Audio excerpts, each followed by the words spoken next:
Pelajar yang baru lulus mengeluhkan kebijakan penghapusan wisuda perpisahan di sekolah kepada Gubernur Jawa Barat Deddy Mulyadi viral di media sosial. Pelajar itu mengaku miskin dan tidak punya rumah, tetapi di satu sisi masih ingin kebijakan wisuda perpisahan tidak dihapus. Seperti diketahui, Gubernur Jawa Barat Deddy Mulyadi menghapus kebijakan studi tour dan wisuda perpisahan di masa kepemimpinannya karena dirasa banyak kegiatan di luar belajar mengajar yang kerap memberatkan orang tua siswa. Kita akan membahasnya bersama pemerhati pendidikan dan anak Komisioner KPAI periode 2017-2022 Retno Listiarti dan anggota DPRD Jawa Barat Komisi 5 Dede Chandra Sasmita. Selamat malam Ibu Retno, selamat malam Pak Dede. Selamat malam. Waalaikumsalam warahmatullahi wabarakatuh. Terima kasih sudah bergabung bersama kami di NTV Prime. Sebelum kita mulai diskusi, kita akan sama-sama simak informasi berikut ini. Terus kemarin kalau yang anak SMP yang bercerita itu anaknya siapa? No, itu Pak. Coba dibawa orangnya, Pak. Dibawa Saya orangnya, Pak. bukan anak SMP, saya udah lulus Pak. Lulus dari mana? Dari SMA, saya mau lanjut kuliah. Mau lanjut kuliah. Ada yang menarik, bukan urusan yang digusurnya ya. Yang menarik adalah ini sekolah gak boleh ada perpisahan, gak boleh ada studi tour. Bagaimana tuh? Pertama gini Pak, kalau misalnya sekolah tanpa wisuda kan semua orang itu kan nggak mampu ya Pak, banyak rakyat miskin. Rakyat miskin gak punya rumah lagi. Iya. Terus kalau misalnya rumahnya di bantaran kali lagi. Iya, tapi Pak. sekolahnya gaya-gayaan ada wisuda. lebih tepatnya itu bukan wisuda Bang. Apa? Kalau misalnya bisa, wisuda itu tuh pengeluarannya tuh lebih sedikit. Terus habis itu dibikin proyek, cuman bukan proyek apa? Proyek dibikin tetap ada wisuda, cuman selenggara kan paling. Bentar dulu, di negara mana sih yang SMP ada wisuda? Saya nanya. Perpisahan sih Pak, bukan wisuda. Ya bukan, di negara mana yang ada TK ada wisuda, SMP ada wisuda, SMA ada wisuda? Di negara mana? Tuh hanya di Indonesia. Wisuda untuk siapa coba? Yang kuliah. Di kita anak TK wisuda, biaya nggak? Iya Pak. Punya rumah nggak yang ikut wisuda TK itu? Nggak, pakai bantaran sungai. Ya kan? SMP wisuda lagi. Punya rumah nggak? Enggak. SMA wisuda lagi. Punya rumah nggak? Terus kemudian kemarin ada ibu-ibu yang nangis-nangis. 5,4 juta harus bayar studi tour ke Bali. Pada akhirnya sekolahnya ditelepon oleh Kadisdik dan dibatalkan. Nah, saya nanya, gubernur melakukan itu buat siapa? Ya untuk rakyat semua Pak. Nah, iya, untuk orang tua. Iya. Ya kan? Lebih tepatnya bukan gitu sih Pak. Apa? Saya kan biar adil nih ya Pak. Semua murid itu biar bisa ngerasain perpisahan. Oke. Wisuda. Terus gini, ngerasain perpisahan, duit perpisahan dari siapa? Dari orang tua. Membebani nggak? Bisa Iya membebani Pak. Iya, bukan membebani nggak? Iya. Membebani. Terus kalau tanpa perpisahan emang sekolah jadi bubar? Enggak Pak. Kan ada juga lulusannya cuma bisa sampai SD, SMP atau SMA. Ya, kalau tanpa perpisahan emang kehilangan kenangan. Kenangan itu bukan pada saat perpisahan. Kenangan indah itu saat proses belajar selama 3 tahun. Enggak juga sih Pak, saya ngerasa kan udah lulus ya. Kalau misalnya nggak ada perpisahan, kita tuh nggak bisa kumpul bareng atau ngerasain gimana kumpulnya interaktif sama teman-teman gitu Pak. Ya, kita akan langsung mulai perbincangan pada malam hari ini. Saya ke Bu Retno. Ini Bu Retno, perdebatannya seolah-olah kemudian bergeser dari penting tidak pentingnya wisuda dan perpisahan. Komentar Anda? Iya, pertama adalah ini usia anak ya, ini masih anak. Dan anak itu sebenarnya ini terlepas dari jangan salah paham bahwa seolah-olah saya ini setuju atau tidak setuju ya terhadap itu, tidak. Kita kan sedang berbicara apa yang kemudian dibicarakan ya di dalam video yang viral ini. Yang pertama, karena saya ini juga komisioner KPAI ya, pernah menjadi komisioner KPAI, setidaknya kita harus melihat gitu ya. Saya mengajak mari kita bersama melihat ini anak, usianya belum 18 tahun ya. Ini adalah anak. Yang kedua, hak anak itu dilindungi loh. Ya, untuk berpendapat dilindungi lewat Konstitusi RI, dilindungi juga lewat Undang-Undang Perlindungan Anak. Nah, yang ketiga adalah emang kan ini tentu sih tidak setara ya. Saya sebenarnya mengapresiasi bahwa ada dialog yang dibuka oleh gubernur. Namun tadi Pak Gubernur ini kan punya relasi kuasa yang tidak seimbang dengan si anak. Ya, jadi ketika anak itu terus berani berbicara, Kalau saya sebagai pemerhati anak, saya menganggap bahwa ini anak sebenarnya punya keberanian luar biasa. Yang kedua adalah kan dia bicaranya sebenarnya runut, hanya dipotong-potong aja ya oleh gubernur. Jadi sedang bicara apa belum utuh sudah dipotong. Nah, ini juga mengakibatkan kita tidak menangkap makna yang keseluruhan dari yang mau disampaikan oleh anak ini. Yang ketiga adalah ini kan divideokan, kemudian juga diviralkan, ya kemudian berkali-kali dikatakan ya seolah-olah tuh gini ya, nggak punya rumah tapi ngutamain ini. Jadi udah ada mengejas gitu ya anak ini gitu. Nah, menurut saya sebenarnya dialog yang baik tidak seperti itu. Pertama, kalau memang mau dialog ya sebaiknya sih dipanggil berdua, bicara bebas. Yang kedua adalah sekali lagi, terlepas dari ini, saya bukan karena tidak setuju atau setuju dengan wisuda, dengan bukan ya, tapi dalam hal ini saya lebih melihat adalah kondisi si anak dan bagaimana anak ini berpendapat gitu, karena dia punya video-video yang sebenarnya lebih utuh kita bisa melihat. Lalu kalau ada sebuah kebijakan kemudian ada yang mengkritisi, sebenarnya dilindungi kan di negeri ini. Jadi konstitusi kita ngelindungi gitu. Jadi sebenarnya nggak apa-apa. Dan karena ini anak, bukan manusia dewasa. Ingat, kita pernah jadi anak, tapi anak kan belum pernah jadi orang tua, jadi guru, atau jadi gubernur apalagi gitu. Jadi tentu cara berpikirnya beda dengan orang dewasa. Jadi pendekatan dengan anak ya, mendengarkan anak, saya rasa menjadi hal penting, apalagi sebuah kebijakan. Kebijakan publik itu harusnya juga menyentuh atau menanyakan, minta pendapat pada yang terkena langsung, termasuk anak-anak, guru, dan orang tua. Begitu, Mbak. Bu Retno, berarti apa yang Anda ingin katakan tentang bagaimana seorang gubernur Deddy Mulyadi berdialog dengan seorang anak dalam relasi yang tadi Anda katakan tidak setara, tidak selevel? Apa catatan Anda dengan gaya komunikasi yang terjadi dalam video yang kemudian viral, dan kita bisa lihat kemudian seperti apa respon netizen kepada pada viralitas yang terjadi itu, dan siapa kemudian yang diuntungkan, siapa yang kemudian akhirnya menjadi dirugikan di dalam video itu? Iya, pertama memang Kang Deddy ini kan punya ciri yang begitu ya. Jadi artinya itu karakter. Nah, itu sebenarnya sesuatu yang nggak apa-apa. Saya juga senang sih dengan cara ceplas-ceplosnya beliau gitu. Tetapi ketika berdialog dengan anak nih beda gitu ya. Jadi cara kita berdialog antara orang dewasa dengan anak tuh lain. Nah, yang kedua adalah ini kan seolah mengaburkan ya. Jangan sampai kita juga gini ya. Orang Indonesia ini suka gini loh. Seolah kalau kita membantah gitu ya, atau kita punya pendapat berbeda kemudian dianggap tidak suka, padahal kan enggak. Ini kan soal mengkritisi ya, itu satu. Jadi yang bukan masalah kontennya ya Bu Retno, bukan masalah kita pro atau tidak pro dengan kontennya, tetapi dengan bagaimana caranya, begitu ya? Betul. Dan yang kedua, kita harus menghargai anak ini. Kalau saya lihat bacaan di netizen ya setelah diupload video ini, itu lebih banyak menyerang anak ini kan. Jadi misalnya dengan kata-kata yang menurut saya sangat menyakitkan, itu harusnya tidak boleh dilakukan, dan itu contoh buruk pada anak-anak kita. Misalnya kalimat udah miskin, belagu, sok kaya, apa gitu.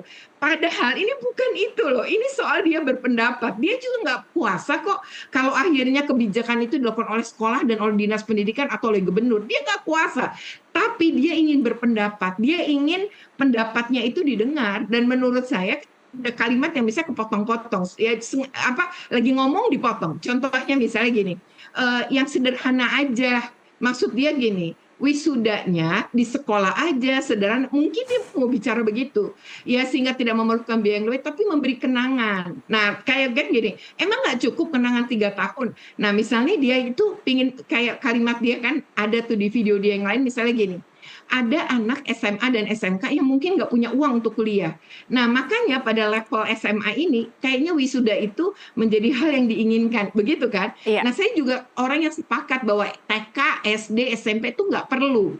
Tapi mungkin SMA dan SMP perlu dengan sejumlah catatan, dan itu bisa diatur oleh Pemprov. Oke, baik. Saya bergeser ke Pak Dede sekarang untuk komentarnya terhadap video yang viral ini, Pak Dede. Pertama, saya salut ke Putri tadi ya. dengan gaya Kang Deddy Mulyadi pressure seperti itu, beliau masih bisa menjawab dengan baik lah gitu. Tapi saya tidak mau terjebak pada ngebahas komunikasi politiknya Pak Deddy Mulyadi, komunikasinya, karena itu bukan bidang saya. Iya. Saya hanya ingin menyikapi bahwa ada Undang-Undang Nomor 20 Tahun 2003 tentang Sistem Pendidikan Nasional di pasal 6. Menyampaikan aspirasi itu adalah dijamin oleh hak asasi manusia. Selain dari di Declaration of Human Rights juga diatur. Tapi di pasal 6 itu yang mengatur tentang prinsip penyelenggaraan pendidikan, diantaranya demokratis, berkeadilan, tidak diskriminatif, dan menjunjung tinggi HAM. Nah, ini adalah aspirasi siswa terkait harus adanya perpisahan dan study tour. Itu yang pertama. Yang kedua, sekolah itu kan ada 3. Ada SD, ada jenjangnya, ada SD, ada SMP, ada SMA. Nah, setelah SMA ini, tidak semua orang bisa kuliah atau melanjutkan ke kuliah. Jadi di SMA inilah dijadikan sebagai patokan akhir, sebagai kunci kenangan ibaratnya. Sebagai kunci kemenangan bagi mereka semua. Maka dari itu, ada hal yang penting juga yang perlu saya sampaikan. Bahwa ketika ada biaya yang muncul, tadi kata KDM, oh ini memberatkan dan segala macam. Tolong diingat, di undang-undang itu ada peraturan tentang keputusan Menteri Pendidikan nomor 67 kalau tidak salah. Itu membahas tentang bahwa ada komite sekolah. Nah, komite sekolah itu adalah orang-orang yang memang ditunjuk oleh pihak sekolah dan masyarakat untuk bisa mengkomunikasikan terkait. Pak Dede. Ya, halo? Iya, Pak Dede. Ya, siap. Iya, silakan Nah Pak. ini, begini Bu, terkait ide ada Kemendiknas nomor 75 tahun 2016, bahwa pihak sekolah, guru, berikut siswa menginginkan perpisahan lah, itu yang paling pokok. Yang selanjutnya, sebetulnya yang perlu kita garis bawahi, tidak ada satupun surat edaran larangan perpisahan atau larangan study tour dari Kang Deddy Mulyadi saat ini. Tidak ada. Ada juga surat edaran dari Bupati sebelumnya, Pak PJB, terkait itu pun boleh dilakukan asal di wilayah Jawa Barat.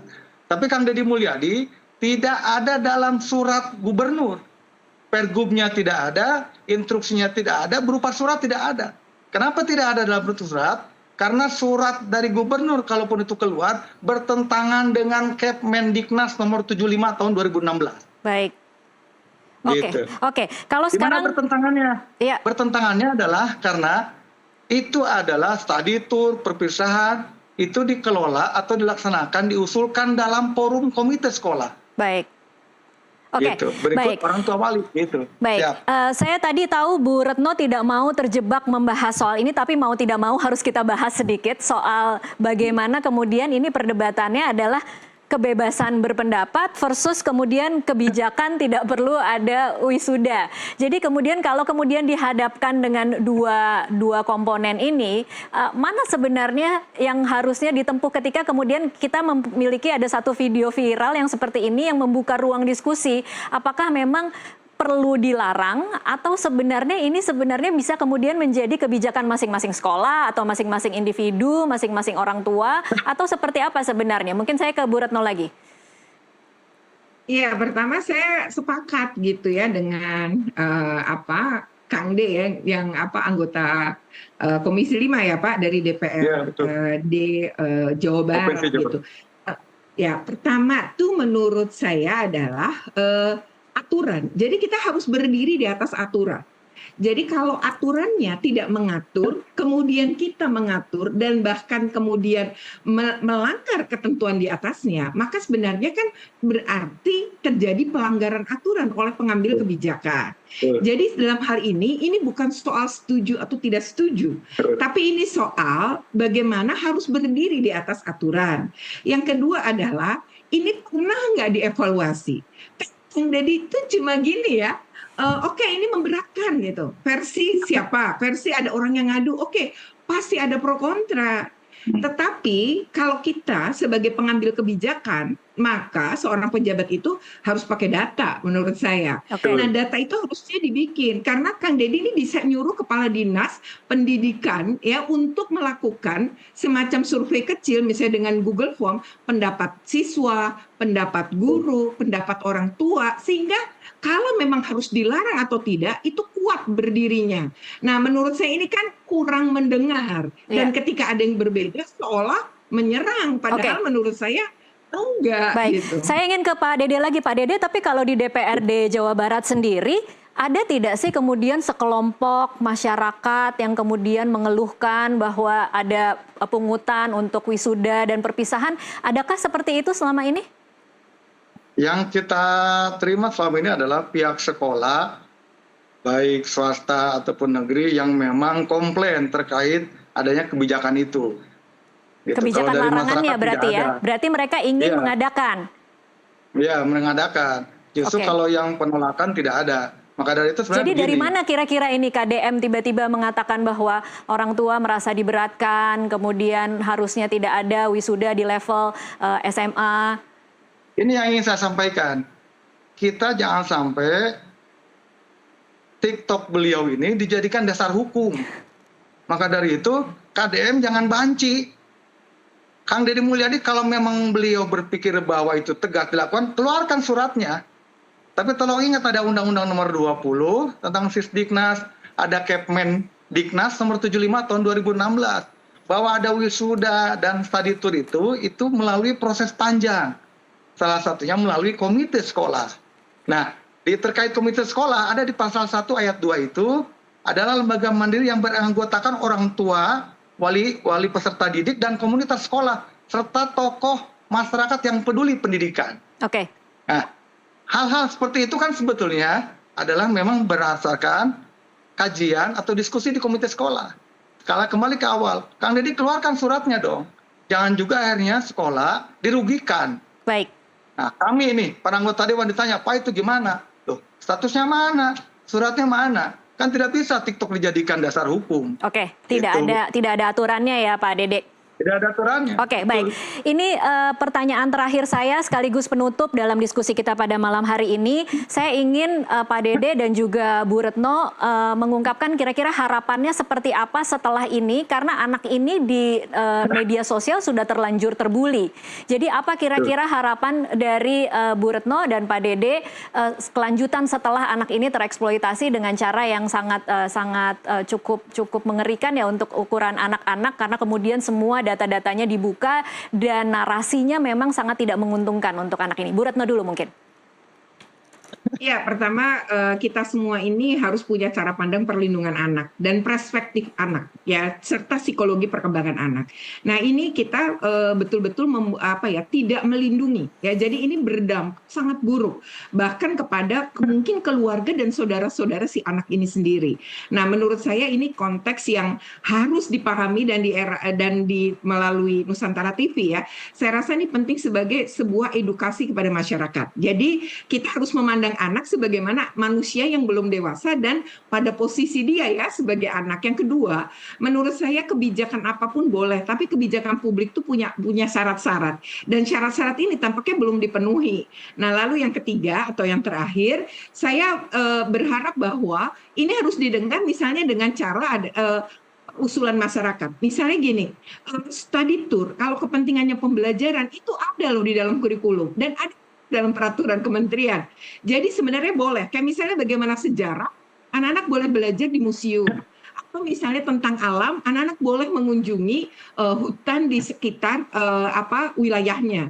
Jadi sebenarnya bisa, dan itu adalah dalam menunjang, jangan belajar di kelas aja gitu. Jadi nggak bisa juga dianggap disamaratakan semua, tidak. Nah, makanya di sini penting dialog, mendengarkan dan mengumpulkan data kepada para pihak sehingga ada dua sisi, ya, bukan hanya netizen saja yang menilai. Netizen aja yang menilai kebanyakan tidak berasal dari Jawa Barat loh. Oke. Kalau saya lihat di media sosial juga ya Mbak ya.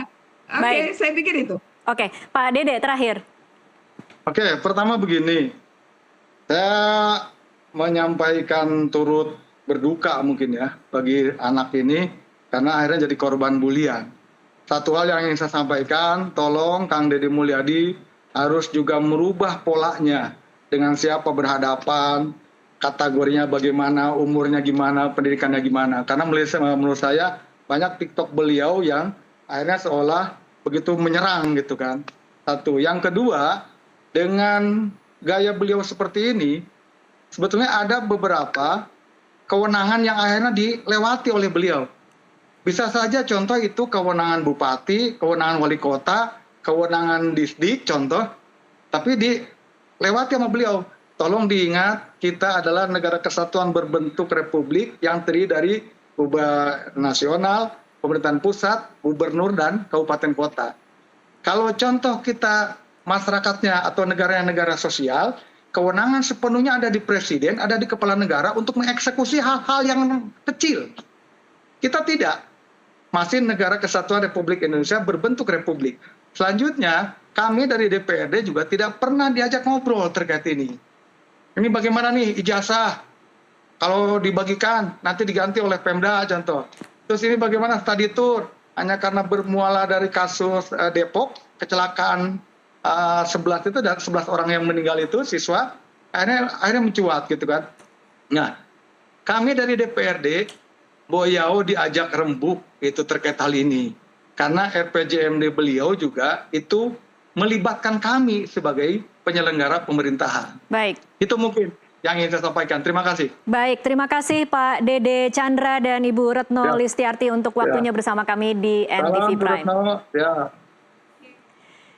Dan pemirsa, diskusi tadi sekaligus menutup jumpa kita dalam NTV Prime kali ini. Mewakili seluruh kerabat kerja yang bertugas, saya Tasya Litmila undur diri. Terima kasih atas perhatian Anda. Sampai jumpa.